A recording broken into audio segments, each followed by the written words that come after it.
So here we have it, a 10,000 mile review of the Zero SRS. So what is it like riding 10,000 miles on an electric motorcycle? Well, it's very quiet for one. For two, more importantly than number one, zero maintenance. Not changed any oil, lubed any chain, replaced any spark plugs, oil filters, anything. Battery pack and a motor. I'm still on my first tires. Probably last me another 1,000 or two before it's time to get some new ones. It's a beautiful bike. It has been wonderful. It has exceeded expectations and made commuting and joyriding more relaxing. Overall, a dream. Remains to be seen how well this belt hold up. We'll have to see about that.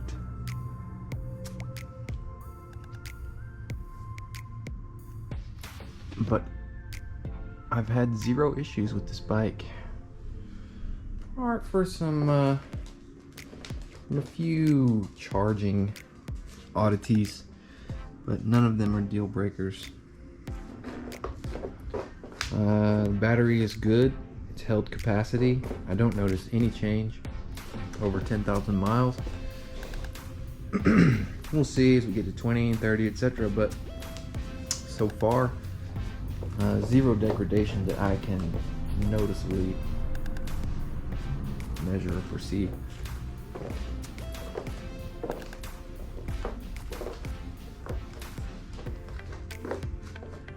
If you're looking to convert from an internal combustion engine and you need only 100 miles range per charge, this bike will do the trick and then some. It will, I can vouch, go 124 miles an hour and handles beautifully. And here's another benefit. I'm in my garage and I can run this bike.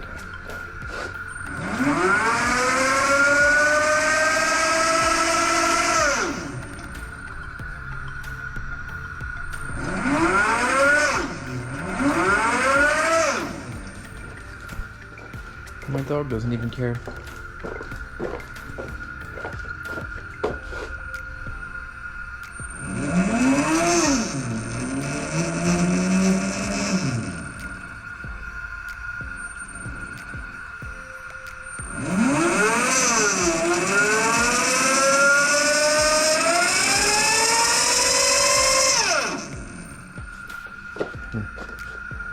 Beauty of electric drive.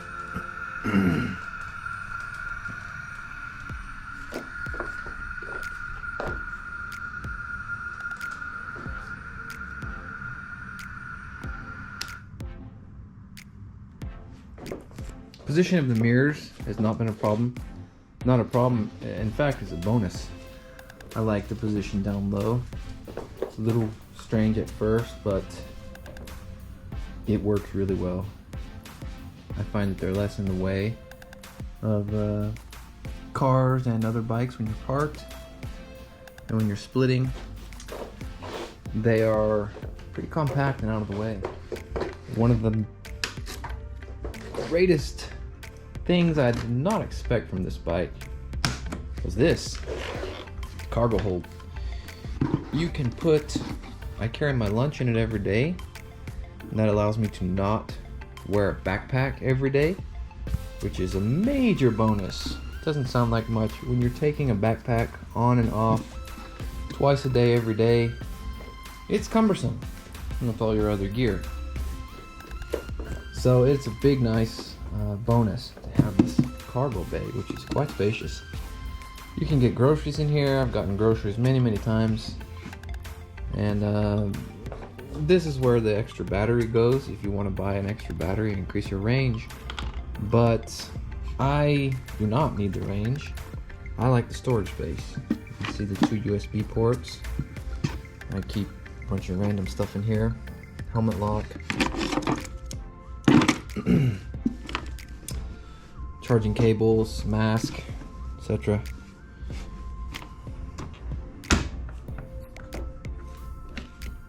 Charge port,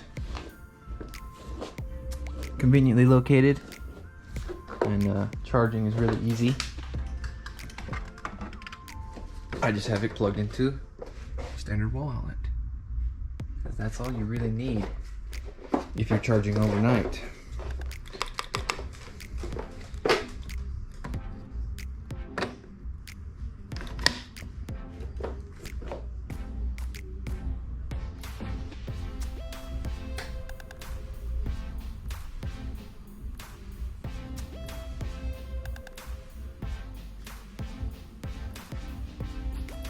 I'm already charged, so obviously it's not going to charge, and I'm on a charge delay. It's the time of day where it notices what time of day it is, and it's going to delay until the night, 10 o'clock. So you can set all of that on your phone. There's an app for it. It's pretty cool. The app is not the greatest. They need to work on that. Kind of glitchy. But again, that is not a deal breaker for this bike either. The main point of this bike is that it is electric, and electric is fun. Linear acceleration, 0 to 124, no gear changes, no pauses in momentum, and no noise. You hear a gas bike going by you, wah, wah, wah, wah. We all know the noise. There's no, it sounds very laborious when a gas bike is revving, switching gears, getting up to speed. This bike does it with ease. You can't even hear it. One more compartment in the back. I keep my tire kit, multi-tool, a couple zip ties, some stuff you might need if you break down.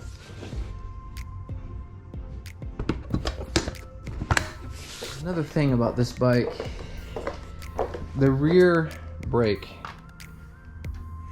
is, well, it could almost not even be there. It's terrible. Front brake is awesome, but the rear brake, you're just gonna have to accept when you get this bike, rear brake is not, but regenerative braking makes up for most all of that. This bike does have regenerative braking, and you can you can set it to how you like it. And so you rarely even need to use the rear brake, and sometimes you don't even need to use the front brake if you know what you're doing.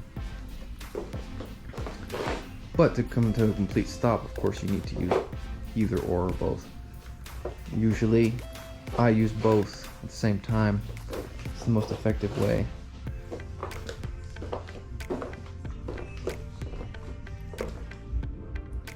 The coldest weather I've ever ridden this in was, I don't know, like 40 degrees. So I don't know, I didn't notice any range loss at that temperature. Maybe it does at lower temperatures, but another major bonus, speaking of temperatures, is hot weather riding compared to an internal combustion engine. Zero doesn't use a liquid cooling system. This is a passive air cooling. They have a nice design with these fins that radiate the heat out. And in my experience, even riding up to 115 degrees, I've had no issues with overheating at all. Not even close. Some of their other bikes, they have some overheating issues, but the SRS and the SRF, they don't have that problem unless you're riding them hard on the track. So I've heard. I have not taken this bike to a track, but I've ridden it hard on the streets, and it has held up really well. Overall, compared to my old bike, Yamaha FZ1, 1000cc bike, on the freeways and the streets of LA, this thing is every bit as fierce, every bit as capable. It is a road warrior. Another major bonus for all your commuters, especially in areas, states where you can split traffic, which means go in the little area between the lanes.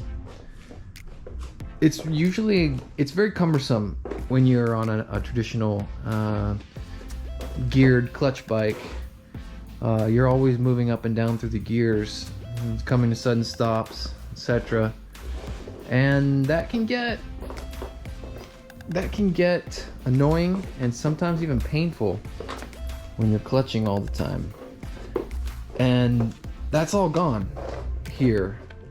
So on a daily commute, especially in high temperatures, which, well, we're all going to get more of as the years go on, this bike makes riding so much more relaxing and easy. There's not a giant bubble of heat coming up and enveloping you every time you come to a stop.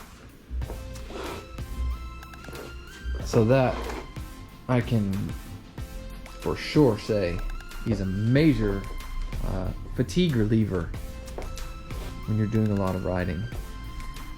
Another thing is the vibrations. It's not a massive thing to have a little vibrations off an ice bike, but it all comes together and creates stress when you're riding a lot every day. And I've noticed that is all gone, and I ride much more relaxed. As for passenger comfort, it's probably not best that I describe this, but my wife sits here regularly, and while the seat can get uncomfortable after, she says, about 30 minutes of riding, that's not that big of a deal because we don't ride much longer than that. Very convenient.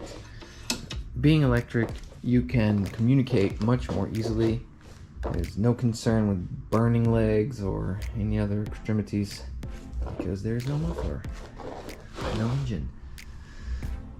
So you're riding through the city at low speeds, you can basically talk with one another. High speeds, of course, the wind will drown you out. But passenger riding is wonderful. I hardly notice her. She's about $120. I'm about 175, and this bike handles both of us with ease. So if you're looking for an electric bike to carry two, this may be one of the best available, if not the best available. Especially, well, it's for certain the best zero available. I haven't ridden the SRF. It's similar, slightly different in the rear, but it's probably much the same. It will probably handle a passenger as well. So this is the premium SRS. Comes with the bar end standard aluminum. It comes with cruise control. It comes with heated grips, which are amazing in the winter. It has 3 temperature settings. Very effective. It does not come standard with the center stand. That is an add-on, but I prefer to have a center stand available.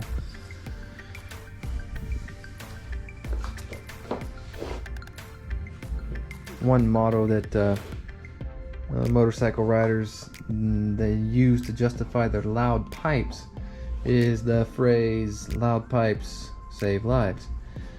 You know, meaning that the louder your pipes and louder your bike, the more people know that you're around them. I've never subscribed to that. I've never had loud pipes on my bikes, but and of course, this bike being silent, they've positioned the high beam flash in sort of a trigger position on the left here, and I've found that is really effective when you're riding, to just look up here and hit your flashers. So it acts as a sort of beacon. So if you can catch people's rear view mirrors, which you can do, especially when there's a blinking light, people are more prone to notice. you can get them to move out of the way or just mind that you're there. So your hazards are down here, convenient.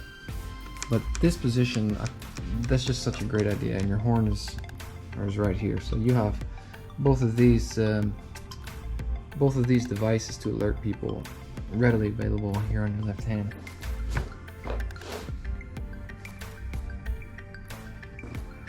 So there you have it. 10,000 mile review. 0 SRS. I highly recommend it.